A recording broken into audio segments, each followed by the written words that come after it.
We live in a fast-paced world on an ever-changing planet, but sometimes when things change too quickly, it doesn't end well. Ask these guys, the dinosaurs, the most famous extinct animal. We are in the 6th mass extinction now, and the only one that is caused by us.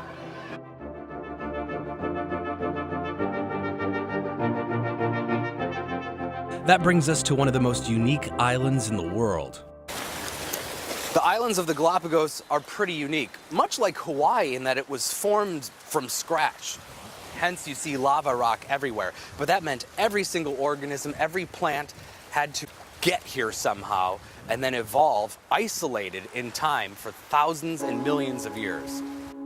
Charles Darwin said, "To adapt is to survive," and he saw that process of adaptation and evolution here firsthand.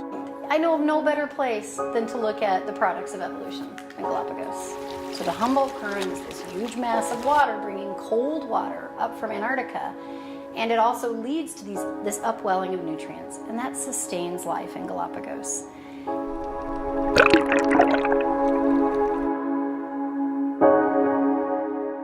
High amount of endemism, so organisms that are only found there, that evolved there, that you will not see anywhere else.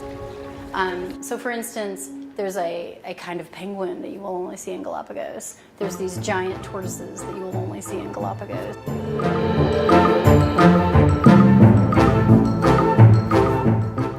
The tortoise prefer the highlands here where it's a little cooler, wetter, and for that reason, more vegetation. They need a lot of it to move those big shells around. But how did they get here? They probably floated. Without predators and lots of food, they got huge.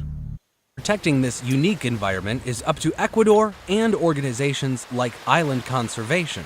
So Island Conservation is a global organization based out of California that works to prevent extinctions on islands by removing invasive species. Those invasive species that we bring change too quickly. Islands are extremely important centres for biodiversity, but have also historically been major centres of extinction. That's where the University of Minnesota's Raptor Center comes in, thousands of miles away. So when they were first planning to do rodent eradication in Galapagos, they were looking at the Galapagos hawk, which is what was at high risk of non-target impacts. Desperate times call for desperate measures to save the hawks. They had to capture them all and build temporary pens before rat poison could be spread. They came to the world leaders.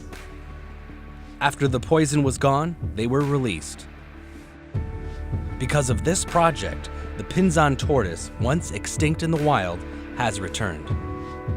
The islands are far more intact from their original ecosystem than most of our islands around the world.